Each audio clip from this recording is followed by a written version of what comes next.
Yeah. Are you going to be doing any upcoming gigs or anything with the band or yourself? Yeah, we're playing at the San Diego Fair July 1st.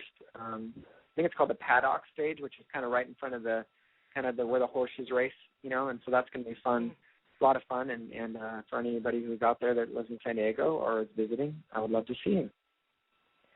Yeah, you heard that, listeners. And if I had my own airplane, I'd be out there soon. I'd be at every gig.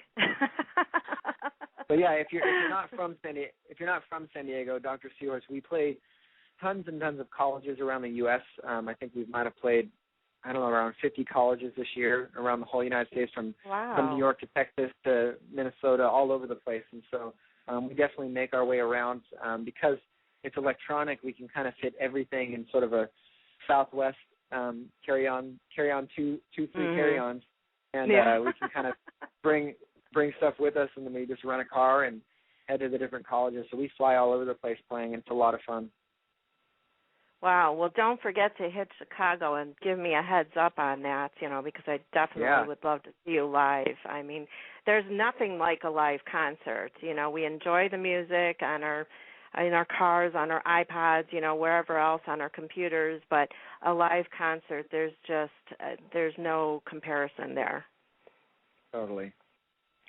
Well, we do have somebody that wants to say hello to you. So I'm going to go ahead and bring her on if you have a few minutes. Okay. Sabina. Hello. Hi, Trevor. Hi, this is Sabina, and I live in Atlanta, so not close enough to come check you guys out. I wish. I want to tell you, I'm actually a huge fan of The Voice. So I watched, and I'm actually a good friend of Lori B.B. Lewis now, and nice. And she gave me the heads up that you were going to be on, and I was very disappointed that you were in that montage thing. I was like, oh, dude. Yeah. It was sad. So close yet so far, yeah. Yeah. It was interesting to hear you explain how that all works, and I guess, because I wasn't sure how they picked who they didn't do that with and who they did, so that definitely cleared that up, and you are definitely one of many that I've become a huge fan of. I'm also a fan of Andrew Johnson from another season, and Katrina Parker. And, I mean, I've just fell in love with almost everybody's voice, that gets on there and does a great job. So, and you definitely had the great team. I really am a huge Blake Shelton fan now. I actually saw him before I really knew who he was exactly.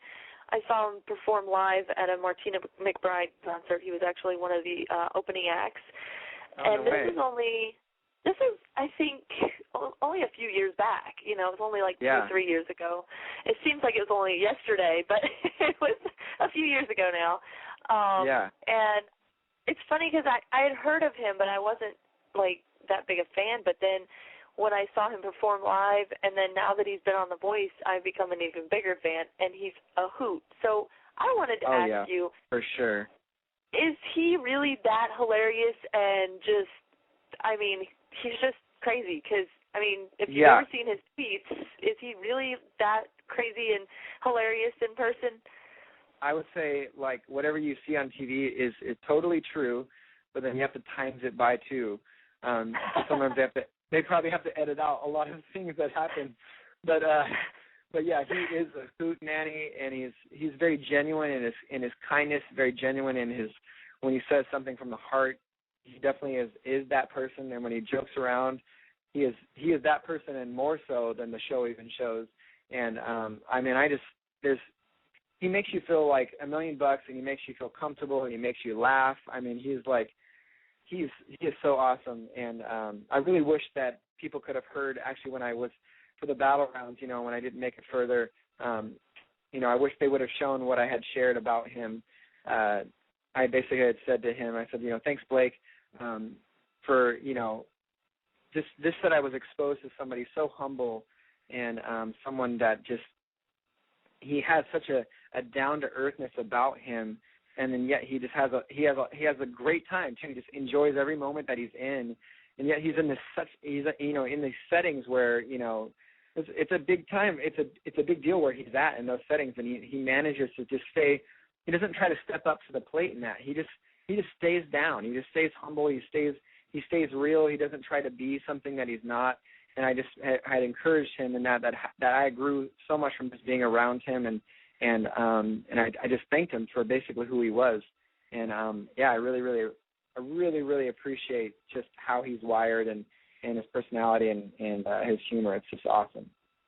Oh, that is so wonderful to hear. That makes me just become an even bigger fan, because I can kind of tell he is like that, just the way he speaks to the different artists and stuff. And just hearing that from you really solidifies that. And he's the real deal. I'm glad you had that experience. That must have been a whirlwind for you.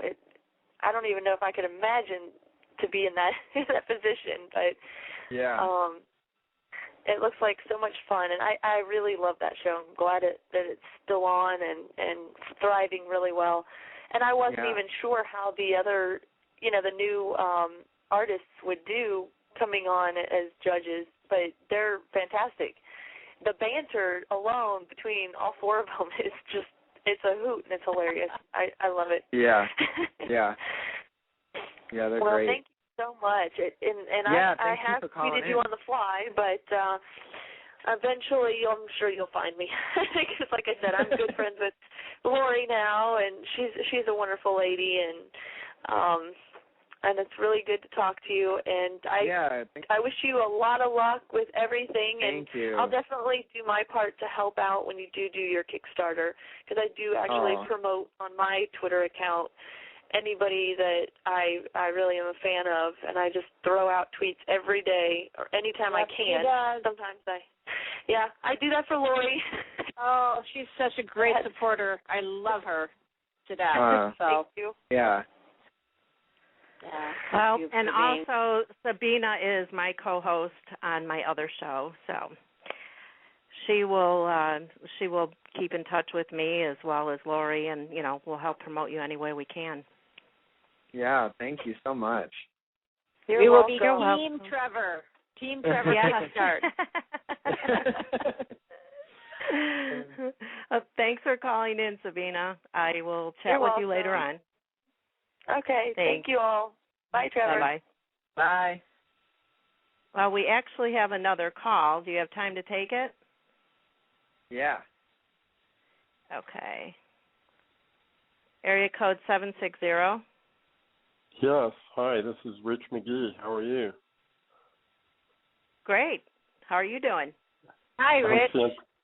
I'm fantastic. Yeah, well, there's a common theme here. I'm also one of Lori's friends. And I can't help it. They're everywhere, Trevor. What can I say? She's quite a mainstay in the music community, and what a great person. Well, anyway, Trevor, congratulations, man. What a set of music you've got out there. I took a listen to your voice, and yes, it's truly amazing.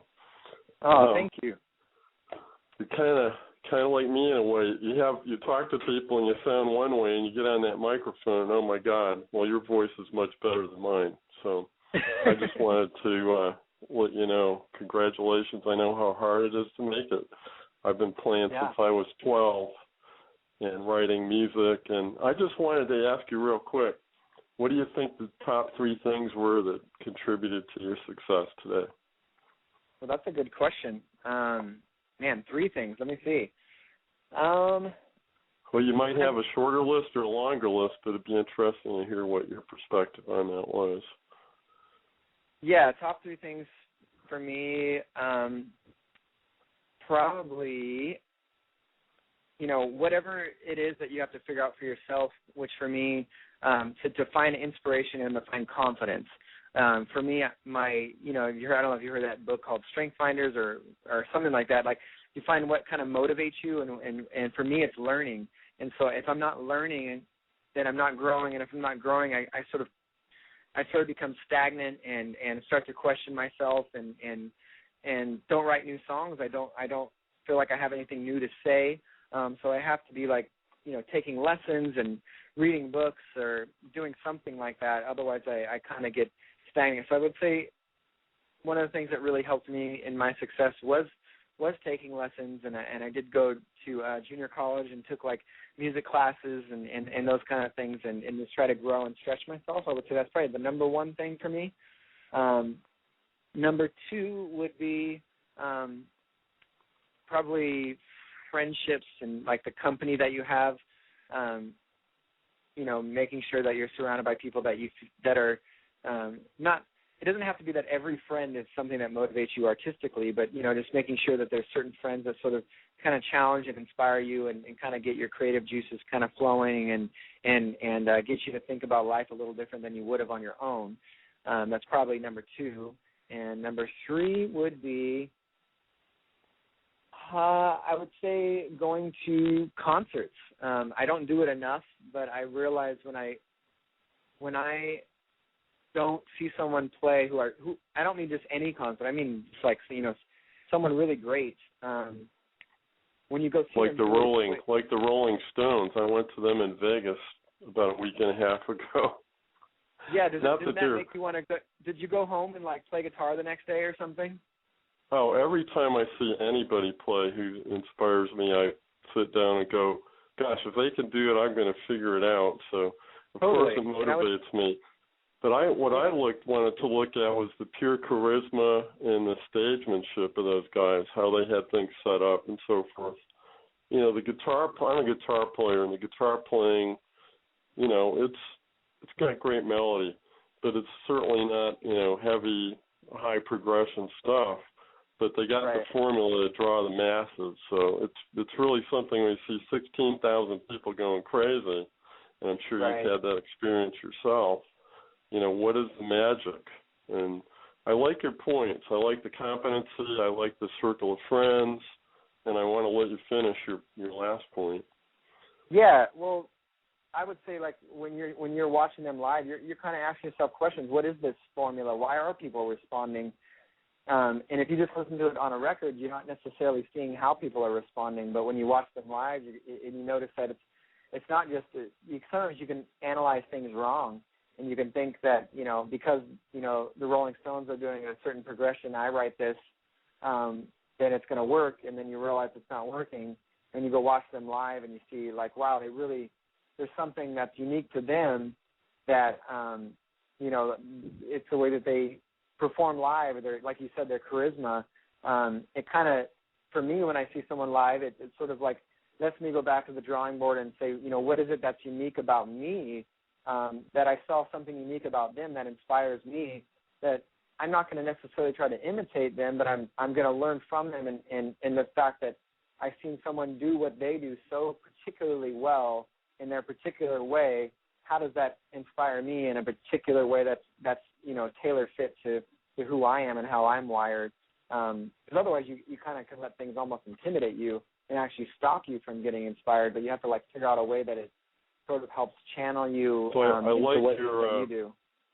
I like your point. I would kind of coin that as the psychology of your delivery. I always think about that myself in terms of how I would view what I'm doing and if what I do inspires them or not. So those are good points. Well, I want to be brief because I know you have had a long show, but I do want to ask you one other question. What do you consider your biggest break? And secondly, how do you view the original artist of today? I've spent a lot of time, and Lori and other people in the community, trying to give exposure to the original music. And we've got quite a scene in San Diego. How do you feel about what gave you your break, and do you find an interest in furthering new music, or how would you approach allowing that to happen? Yeah, so the first question being, like, what do you think is what was your biggest break? Where did things finally open up for you? That's so hard. I feel like for me, you know, some people, you know, their break to the top, if you will, that kind of slogan, you know, is they did something for years at a particular club or something like that and didn't really, you know, have anybody truly hear them, and then all of a sudden some big wig came in and basically gave them a helicopter ride to the top. You know, for me, definitely it hasn't been like that at all. I think for me it literally has been one